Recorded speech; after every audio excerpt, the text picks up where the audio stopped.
उजेडाचा सण अंधारात गेल्यानंतर एकीकडे शेतकऱ्यांचा सातबाराच उद्ध्वस्त झालाय आणि दुसरीकडे दिवाळी निमित्त मात्र नागपूरच्या अजितदादांच्या राष्ट्रवादीत वाजले की 12 लावणीवर जल्लोष रंगला। मागे दादा गटाचे राष्ट्रीय अध्यक्ष अजित पवार, प्रदेशाध्यक्ष सुनील तटकरे आणि प्रफुल्ल मुद्रेत प्रफुल्ल पटेलांचा फोटो आहे। समोर छत्रपती शिवाजी महाराजांपासून फुले शाहू आंबेडकरांपर्यंत ते गांधी बोस भगतसिंग पर्यंतच्या प्रतिमा दिसतायत।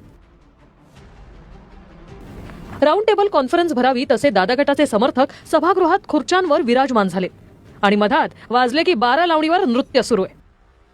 सणात आनंद साजरा करण्यावर आक्षेप कोणाचाही नाही। लावणी आपल्याच मातीतील लोकनृत्य असल्यानं त्यावर बोट ठेवण्याचंही कारण नाही।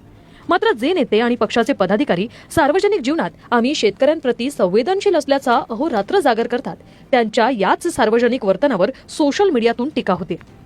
शेतकरी अडचणीत आल्यावर कोणीही दिवाळी साजरी करू नये असं अपेक्षित नाही, पण मायबाबाच्या भूमिकेत असलेलं सरकार, नेते आणि पदाधिकाऱ्यांनी सभोवतालच्या तात्कालीन परिस्थितीचं भान ठेवावं याची अपेक्षा जरूर केली जाते।